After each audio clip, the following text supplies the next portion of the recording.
L'entreprise, et c'est à l'entreprise d'apprécier la faisabilité et l'opportunité d'adopter une telle norme, d'y apporter des modifications, d'apporter des améliorations, d'apporter plus d'exigences, dont l'objectif toujours de s'aligner sur les pratiques internationales, mais de favoriser l'entreprise en termes de qualité, pas en termes d'appartenance, c'est-à-dire qu'on ne cherche pas à favoriser une entreprise marocaine parce qu'elle appartient au territoire marocain, mais parce que c'est une qualité confirmée, validée, évaluée par rapport à des normes internationales. Donc elle a le droit, elle a assumé ses rôles et ses obligations en termes de conformité. Donc elle a le droit d'avoir une certaine protection légale, légitime, dans le cadre du marché marocain et international. Donc nous avons dans le secteur du bâtiment à peu près 3000 normes, donc on a couvert pratiquement les principaux aspects concernant le bâtiment et la construction.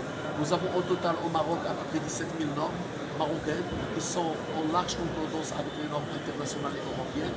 Et aujourd'hui, le chiffre peut nous paraître important, mais lorsqu'on le compare avec d'autres pays, bien sûr à des économies différentes, on trouve qu'on a beaucoup d'efforts à fournir, beaucoup d'efforts à déployer pour pouvoir atteindre ce niveau et avoir les mêmes outils, les mêmes armes que celles dont disposent les pays avec qui on fait la concurrence. Bien sûr, dans le cadre de la normalisation, on est confronté à beaucoup de problèmes, à beaucoup de difficultés. La première, c'est le manque de conscience de l'importance de la norme au niveau des entreprises. Les différents intervenants on sous-estime l'apport de la norme. On est guidé par le marché, par l'acheteur, par le client, sans toutefois revenir à la base, à la source et intégrer la spécification pour la stratégie de l'entreprise. Et on trouve beaucoup de déficit à ce niveau, au niveau de l'entreprise, mais également au niveau du prescripteur, parce que l'entreprise, elle dépend du client, elle dépend du prescripteur, elle dépend des autorités réglementaires. Et à ce niveau-là, il y a beaucoup d'efforts à fournir pour pouvoir convenir sur d'objectifs communs qui nous permettraient de travailler ensemble et d'accélérer le rythme pour pouvoir intéresser tout le monde, pas uniquement le client et fournisseur, mais également toutes les parties prenantes marocaines. Bien sûr, la norme, elle est faite pour plusieurs usages. Le premier, c'est la sécurité du consommateur. Et les textes partout dans le monde, et aussi au Maroc, ils indiquent que dans le cas où le produit peut toucher à la sécurité, la norme peut devenir d'application obligatoire. Donc, il devient une réglementation.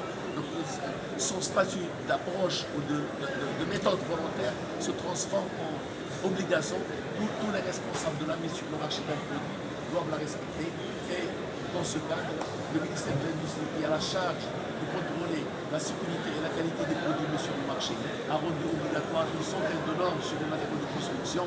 Les fabricants aujourd'hui sont convaincus que cette mesure, même s'il paraissait auparavant comme une contrainte, maintenant ils sont convaincus que c'est une mesure qui le protège en premier lieu avant de protéger le consommateur. Parce que la norme, elle instaure une concurrence loyale et elle permet d'éviter toute utilisation, tout usage de certaines déclarations de conformité pour induire en erreur le consommateur, le promoteur ou tout autre intervenant. Un autre élément de l'application de la norme, ce sont les marchés publics. Et là,